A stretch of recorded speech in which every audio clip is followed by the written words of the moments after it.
Hi everyone. सो मैं आज हूँ हैदराबाद के अंदर और मेरे साथ ये हमारे ऑटो के मालिक जो है विनोद भाई बैठे हुए हैं। कुछ टाइम पहले मैंने एक वीडियो मैसेज देखा था जिस पर इन्होंने रिक्वेस्ट किया था आने के लिए। तो विनोद भाई क्यों रिक्वेस्ट किया था आपने, क्या करना है मैसेज लेके? जिंदगी में सिर्फ एक बार मिलना है सर आपसे, हाँ, इसीलिए आप मेरे ऑटो के पीछे एक मैसेज लिखा है और मैं आपके लिए मुंबई भी आया था, लेकिन मैं उस दिन आपको मिल नहीं पाया।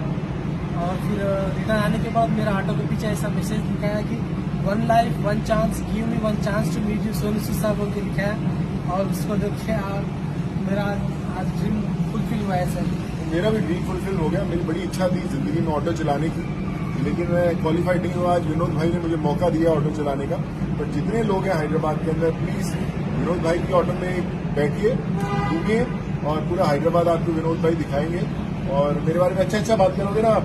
Sir definitely sir, I will ask every customer to please follow Sonu Sood sir and tell people, good people to about Sonu Sood sir and what is he doing. और बेस्ट विनोद, हमेशा खुश रहो मेरे भाई, थैंक यू सर, हमेशा thank you so much sir. लगे रहो। और ऑटो के अंदर एक दिन मैं भी आपके ऑटो में पूरा हैदराबाद घूमता हूँ, ठीक है? Thank you sir. मेरे से डिस्काउंट दोगे ना मुझे? सर आपके लिए फ्री सर। अरे फ्री थोड़ा लेंगे हम, तेरे को डबल पैसा देंगे। Sir, thank you thank you so much, God bless you.